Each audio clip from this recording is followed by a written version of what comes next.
I'm going to turn to an area that Senator Lee and I, we both chair the subcommittee on antitrust, and so it's near and dear to my heart. So I thought I'd spend a little time. It usually gets relegated to the second round, but I'm putting it up on the docket here.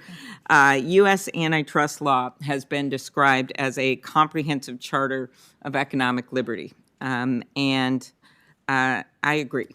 And effective antitrust enforcement plays a critical role, as you know, in protecting consumers and workers, promoting innovation, ensuring new businesses have an opportunity to compete. It actually, from really early on in our country's history, has been a very important part of assuring that capitalism works. And in January, for the first time since the dawn of the internet, the Senate passed a tech competition bill out of the Judiciary Committee. It's a bill that Senator Grassley and I lead. Many of the members of this committee supported the bill, 16-6 vote. It's called the American Innovation and Choice Online Act. It's now headed to the Senate floor. I'm not going to ask you about that bill, obviously, but I want to put this in some context.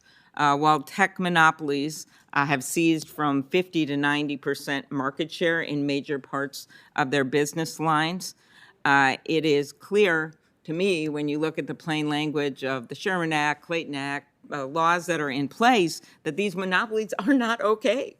However, court rulings for decades in antitrust have created some major obstacles to taking on these cases. And it's not just court rulings.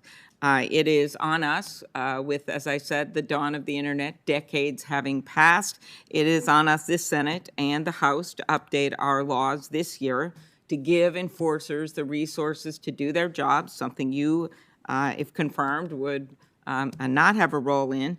But the role of the courts is also very critical. You have been nominated to replace Justice Breyer, who came to the court with a strong background in antitrust law.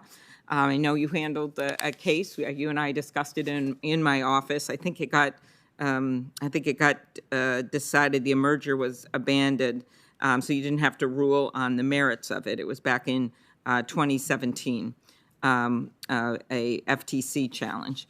But I'll just quote something that Justice Breyer once said. He told this committee, if you're going to have a free enterprise economy, then you must have a strong and effective antitrust law. Do you agree with Justice Breyer's statement, and how would you characterize the goals of our antitrust laws? Well, thank you, Senator. The antitrust laws protect competition and, as you said, therefore protect consumers and competitors and the economy as a whole. And the Sherman Act and the Clayton Act are broad in their in their statements and their protections, and there's a lot of precedent in this area. If I were confirmed, I would use my methodology to look at the precedents in these areas to ensure that any legislation that I was considering is interpreted according to the text, consistent with Congress's intent. And in the area of antitrust, that is ensuring that there is consumer protections. Mm-hmm. Very good. And just to play it out a little bit, since the 1980s, the court in cases like Trinco and Credit Suisse, Ohio v. American Express, has really made it increasingly difficult to enforce the antitrust laws and protect competition. And during that same time, and I know many of my colleagues know this, we have seen a rise in industry consolidation, market power, not only in tech with companies like Google and Amazon and Facebook and Apple, but also across our economy, really in everything from pharma to cat food to caskets. What role do you think that congressional intent should play in the court's interpretation of the antitrust laws? And I say that because I think that We're dealing with some cases where justices have actually substituted their own ideologies for the intent of Congress in originally passing the laws.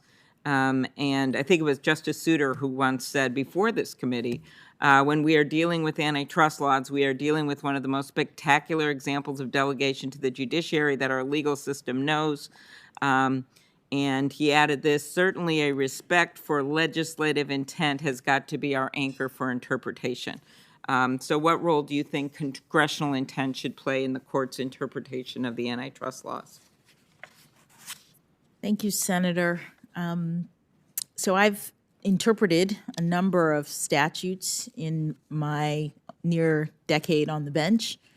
And in every case, the text of a statute is what the court looks at in order to ascertain what the legislature intended. And that is important because, as I've said, courts are not policymakers, and judges should not be importing their own policy preferences. Judges are restrained in our constitutional scheme in order to affect the will of Congress in terms of their interpretation of the laws. Okay, thank you.